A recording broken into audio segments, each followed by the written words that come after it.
Hello friends, अभी हम 14th century की बहुत ही फेमस पोइटेस ललित के बारे में पढ़ेंगे और उनकी पोइट्री की एनालिसिस करेंगे। तो फ्रेंड्स, जो ललित थी उनको अलग अलग उपाधियों से सम्मानित किया गया है, जैसे ललित, ललेश्वरी, लल्ला द ग्रेट, अलग अलग नामों से उनको पुकारा गया है। और वो 14th सेंचुरी की कश्मीर में रहने वाली जो है वो फेमस पोइटेस थी। और वो जो उनकी कविताएं हैं उनको वाक कहा जाता है और जो गॉड की प्रेज में लिखी जाती थी। 258 वाक्स इन्होंने लिखी हैं। तो ललित जो थी वो कश्मीर में रहती थी और बहुत ही छोटी एज में उनकी शादी हो गई थी। अपनी शादी से वो इतनी ज़्यादा खुश नहीं थी। अपने इन लॉज को त्याग कर वो भगवान की भक्ति में लीन हो जाती हैं। तो यहाँ पे स्टार्ट करते हैं हम उनकी पोइट्री के एनालिसिस। तो सबसे पहले जो उनकी पोइट्री है, आई वॉज पैशनेट। तो पैशनेट क्या होता है? जुनून से भरा हुआ। तो बोलते कि मैं जुनून से भरी हुई थी और मेरे अंदर बहुत सारी इच्छाएं थी, लालसाएं थी। मैंने उसे खोज किया, बहुत दूर दूर तक, बहुत देर तक मैंने खोज किया। बट द डे, लेकिन एक दिन आया, दैट द ट्रूथफुल वन। तो बोलता है कि जो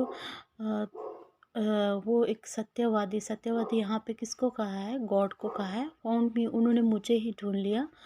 और मैं कहाँ पे थी? मैं घर पे थी। कहने का मतलब है कि यहाँ पे जो गॉड है वो हमेशा हमारी आत्मा के अंदर होते हैं, लेकिन हम उनको कहीं बाहर ढूंढते हैं।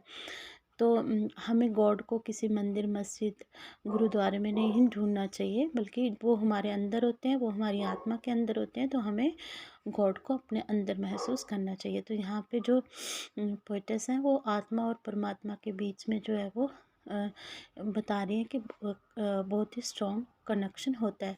तो नेक्स्ट देखिए, 1000 time my Guru I asked. तो बोलते हैं कि मैंने हज़ारों बार, 1000 बार जो है वो अपने गुरु से पूछा। क्या पूछा? कि how shall the nameless be define, कि वो जो जिसका नाम नहीं है, जिसका नाम नहीं है, तो वो कौन हुआ? गॉड हुआ। तो मुझे उनकी क्या परिभाषा देनी चाहिए, किस तरह से मैं उनके बारे में बता सकती हूँ। तो मैंने उनको बार बार पूछा, बहुत बार पूछा, लेकिन सब व्यर्थ था। वो जो नेमलेस, जो जिसका कोई नाम नहीं है, तो उनको वो मेरे जो गुरु थे वो भी उनके बारे में नहीं जानते थे। फिर बोलते हैं मुझे लगता है कि वो जो चीज़ें हम देखते हैं वो उसका स्रोत है। तो वाक 2 में जो पोइट्री है वो गॉड के वननेस को एस्टेब्लिश कर रही है।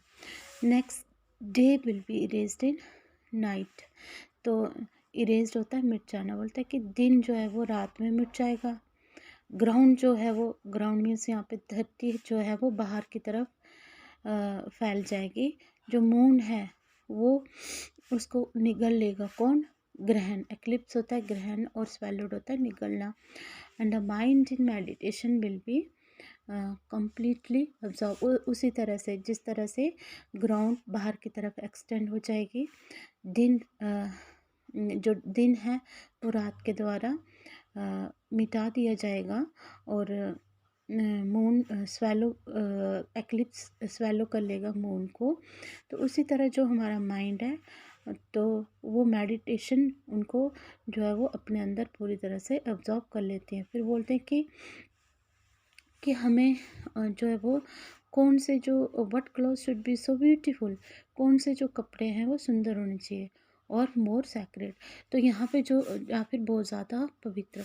तो यहाँ पे जो कवित्री हैं तो अपनी वाक में ये कहना चाहती हैं कि जो इस दुनिया की जितनी भी मटेरियल थिंग्स हैं तो वो सब इल्यूज़न है और उन सबको वो रिजेक्ट करती हैं। और क्या मानती हैं कि जो हमें गॉड के लिए क्या करनी चाहिए? मेडिटेशन करनी चाहिए, हमें भगवान की भक्ति में लीन होना चाहिए। बाकी जो सब चीज़ें बेकार हैं, सांसारिक चीज़ें सब इल्यूज़न हैं, उन्हें हमें रिजेक्ट करना चाहिए। और सिर्फ जो गॉड है वो ये एक सच्चाई है जिसको हमें मानना चाहिए। तो आई होप फ्रेंड्स आपको ये जो एनालिसिस है ये यूज़फुल लगा होगा। तो अगर आपको मेरी वीडियो अच्छी लगती है तो प्लीज़ लाइक कर देना और मेरे चैनल को सब्सक्राइब कर देना। Thank you friends.